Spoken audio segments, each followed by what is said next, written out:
আল্লাহর কসম করে বলছি, যদি কোনোদিন এরকম ক্ষমতা আমাদের কাছে আসতো, দিন বিচার করে দেখিয়ে দিতাম ইনশাআল্লাহ। একেবারে নির্মম ভাবে, অহেতুক ভাবে এই যে অসহায় মানুষগুলোকে, ছাত্র পড়তে গিয়েছে, বাবা মার স্বপ্ন লালন করা ছাত্র, ছেলেটা ইঞ্জিনিয়ার হবে, ছেলেটা মেডিকেল সায়েন্সে পড়ে বড় একজন ডক্টর হবে, পিঠায় মেরে ফেলে দিল তাকে। এত বড় সাহস! আর আমরা কিছুই বলতে পারলাম না, কিছু করলাম না। কি একটা অবস্থা চলছে! এগুলো যখন চলতে থাকবে একটা কওমের মধ্যে, আপনার মনে হয় যে আল্লাহর পক্ষ থেকে রহমত নেমে আসবে? লা ইলাহা ইল্লাল্লাহ বলা একজন মানুষ যদি বেঁচে থাকে, ওই একজন মানুষের সম্মানে আল্লাহ পাক কিয়ামত দিবেন ইনশাআল্লাহ। সে একজন মানুষকে এভাবে নির্মমভাবে পিটিয়ে মেরে ফেলো তোমরা। এখন মানুষকে পেটানো শুরু করেছো। নবী সাল্লাল্লাহু আলাইহি ওয়াসাল্লাম শেষ জামানার হাদিস সম্পর্কে বলেছিলেন যে আমি এক শ্রেণীর মানুষকে দেখি নাই যারা আসবে মানুষকে নির্মমভাবে মারবে। নবীজি বলেছিলেন শেষ জামানায় দুই শ্রেণীর মানুষ আসবে, আমি এদেরকে দেখি নাই। নবীজি দেখেন নাই মানে 1400 বছর আগে ওরা ছিল না। এক শ্রেণী হচ্ছে হাতের মধ্যে মানুষকে মারার কিছু অস্ত্র নিয়ে ঘুরে বেড়াবে, এরা মানুষকে নির্মমভাবে পিটাবে,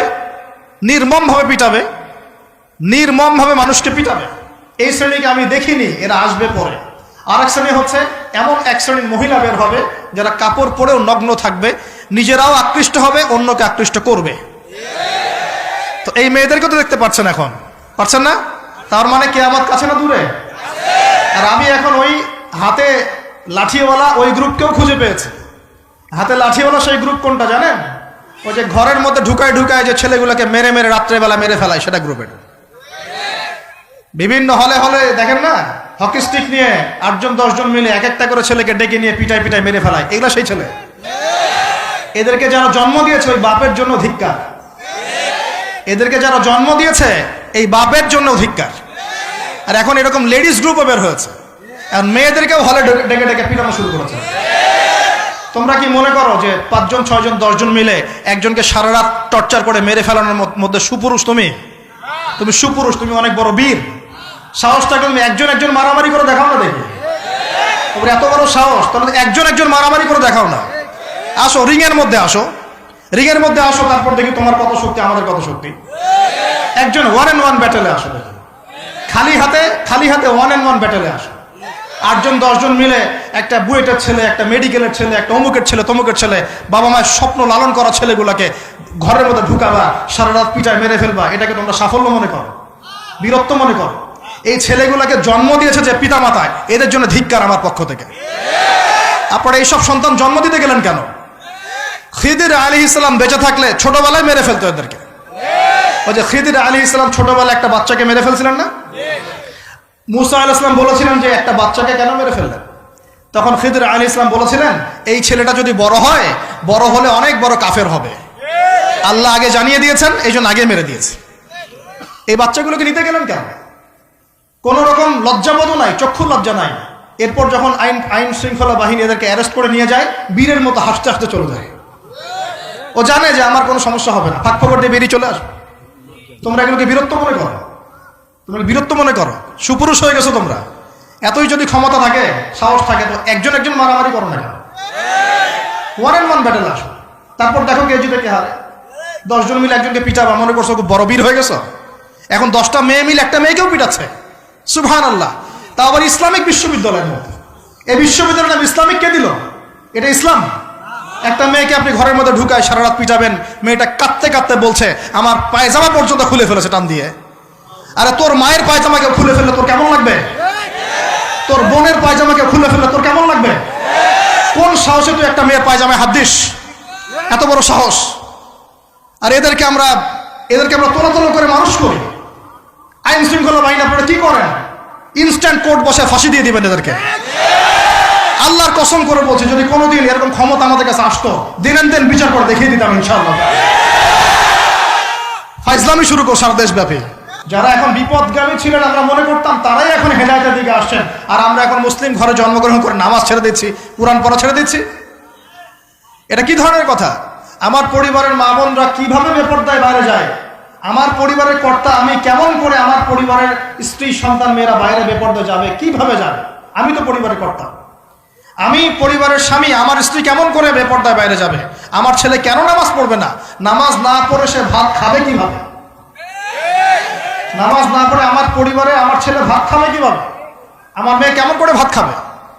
অতএব পরিবারটাকে শক্ত করেন, হালাল খান, সামাজিকভাবে ইসলামটাকে এগিয়ে নেন, ইনশাআল্লাহ দেখবেন একদিন বড় পরিসরে ইসলাম কায়েম হয়ে যাবে ইনশাআল্লাহ। আর আমরা কারোর জন্য বদদোয়া করবো না, আমরা দোয়া করবো আল্লাহ পাক যেন ঊর্ধ্বতন কর্তৃপক্ষ সবাইকে হেদায়েত দান করেন এবং অন্যায়ের বিরুদ্ধে দাঁড়ানোর তৌফিক দান করেন এবং তাদের হাতে হলেও আল্লাহ পাক যেন ন্যায় প্রতিষ্ঠা করার তৌফিক দান করেন।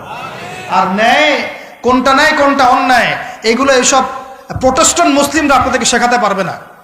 যারা ইসলাম, কোরআন, সুন্নাহ, সমকালীন বিশ্ব ইতিহাস, অর্থনীতি, সংস্কৃতি, দেশীয় কালচার সব সম্পর্কে জ্ঞান রাখে, এই মানুষরা আপনাকে বলতে পারবে কোনটা সত্য কোনটা মিথ্যা, কোনটা হক কোনটা বাতিল। একজন কবর পূজারী আপনাকে কি হেদায়েত দিবে? একজন মাজার পূজারী আপনাকে কি হেদায়েত দিবে? একজন বেদাতি আপনাকে কি হেদায়েত দিবে? হেদায়েত তো নিতে যান খালি ওদের কাছে, আর জ্ঞানী মানুষকে তো মূল্যায়ন করে না। যারা বুদ্ধি বিক্রি করে খায় ওদের কাছে পরামর্শ নিচ্ছেন।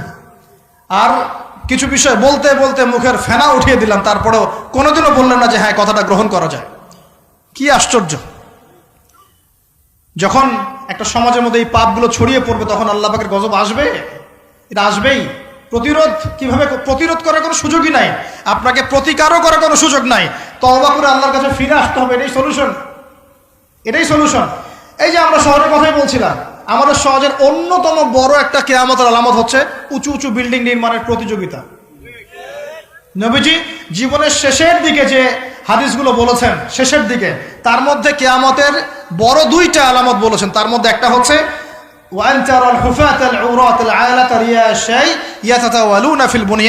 যখন দেখবে সমাজের সবচেয়ে নিম্ন শ্রেণীর মানুষেরা, রাখাল টাইপের মানুষ, গায়ে জামা নাই, পায়ে স্যান্ডেল নাই, উঁচু উঁচু বিল্ডিং নির্মাণের প্রতিযোগিতা করছে।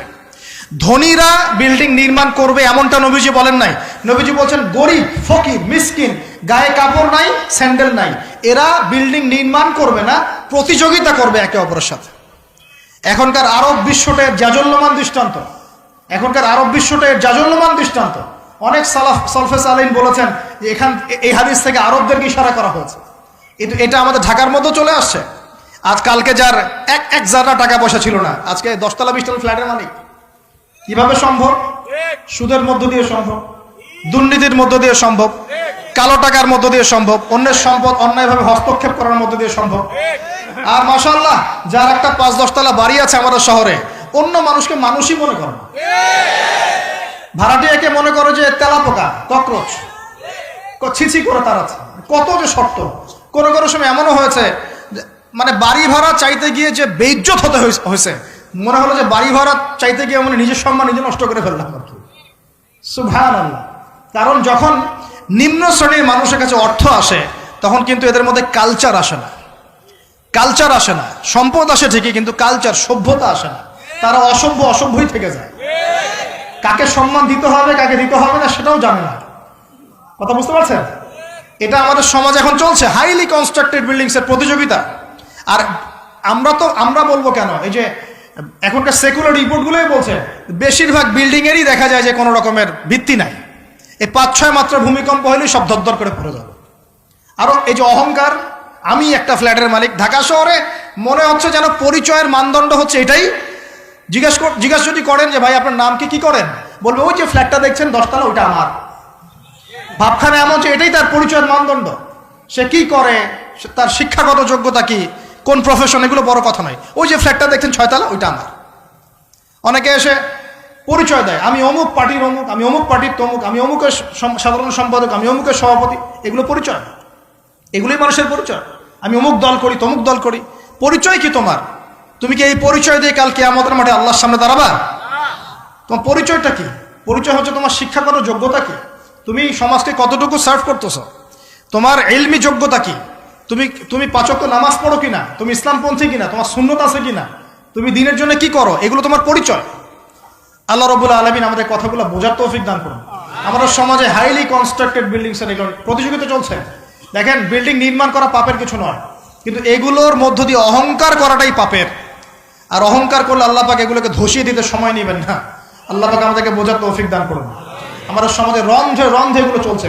আমার ওদের খেয়ানত, অবিশ্বাস, সুদ চলছে, জেনা চলছে, ফ্ল্যাটে ফ্ল্যাটে জেনা চলছে, ফ্ল্যাটে ফ্ল্যাটে জেনা।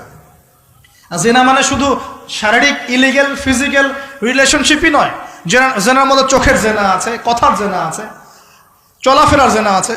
নবীজি বলেছেন শেষ জামানায় এক শ্রেণী মেয়ে আসবে যারা পুরুষের কাপড় পরে ঘুরবে। এটা দেখার জন্য আপনি ঢাকার শপিং মলে চলে যান, শপিং মলে যান, কিয়ামত দেখতে পারবেন। কিয়ামত কাকে বলে? কিয়ামত কাকে বলে? কেউ কেউ দেখা যায় সুন্দর সুন্দর বোরখা বানিয়ে নিয়েছে, যে বোরখাগুলো পরেও তার মানে শরীরে কাঠামো স্পষ্ট বোঝা যাচ্ছে। এখানে আপনি কাকে দায়ী করবেন, কাকে দোষ দিবেন? অবৈধ সম্পর্ক, অবৈধ সম্পর্ক ঢাকা শহরের রন্ধ্রে রন্ধ্রে ঢুকে গেছে। অবৈধ সম্পর্ক, টিনেজ 8-10 বছর, ক্লাস 8-এ পড়ে, ক্লাস 9-এ পড়ে, 10-এ পড়ে, এদের মধ্যে ইলিগাল সম্পর্ক চলছে। ইউনিভার্সিটিতে পড়ে, স্কুল কলেজ পাশ করে বিশ্ববিদ্যালয়ে গিয়েছে, ব্যাস ও মনে হয় যে একেবারে পাখা ওর গজায় গেছে, যা ইচ্ছা তাই করতে পারে। মেয়েকে দিয়েছেন একটা স্মার্টফোন, ব্যাস নষ্ট হয়ে গেছে। ছেলেকে দিয়েছেন একটা বাইক, ও দেখ মাদকের আসরে বসে আছে। কি একটা অবস্থা! এই যুব সমাজ কি আগামী দিনে ইসলামের পতাকা বহন করবে? এই যুব সমাজকে দিয়ে ইসলামের বিজয় লাভ হবে? নাকি আমাদের একটা ঈমান দীপ্ত যুব সমাজ দরকার? কোনটা? আল্লাহ পাক আমাদের সবাইকে আল্লাহর পক্ষ থেকে ঈমান দান করুন। আর আমি আর লম্বা করতে থাকলে সারা রাত যাবে গা। আমি আপনাকে গুছায় নিয়ে এসে শেষ করে দিচ্ছি যে এর পাশাপাশি কোন কোন পাপ ছিল, যে পাপগুলোর কারণে আল্লাহ পাক এই গজবগুলো দিয়েছিলেন, এবং এই ঢাকা শহর সহ এই বড় বড় শহরগুলা এই পাপের মধ্যে আছে কি না আপনি নিজেই যাচাই করবেন। যাচাই কে করবে? আপনি যাচাই করবেন, আমি যাচাই করবো না। 1 নাম্বার শিরকের পাপ, আছে না নাই? কুফরির পাপ 2, আছে না নাই? আমানত উঠে যাওয়া, আছে না নাই?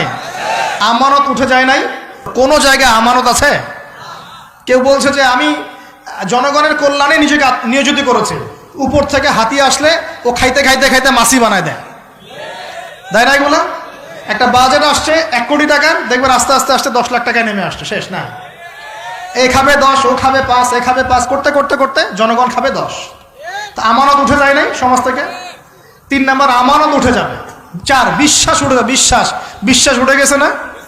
বাবাও ছেলেকে বিশ্বাস করতে পারে না, এখন স্বামী স্ত্রীকে বিশ্বাস করতে পারে। মনে রাখবেন, একটা সমাজে যদি বিশ্বাস না থাকে একের প্রতি অন্যের, এই সমাজের মধ্যে কখনো শান্তি আসবে না। আসবে? আসবে না। আপনি পরিবারেই শান্তি পাবেন না, সমাজ তো পর দূরের কথা।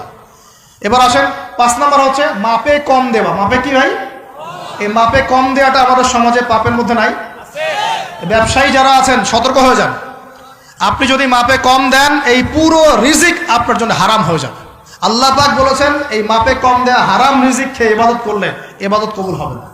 পৃথিবীতে সর্বপ্রথম কওমে মাদিয়ানকে ভূমিকম্প দিয়ে ধ্বংস করে দেওয়া হয়েছিল। তাদের প্রধান অপরাধ ছিল মাপে কম দেওয়া, যেটা আমাদের মধ্যে ছড়িয়ে পড়েছে। মাপে কম দিচ্ছি আমরা।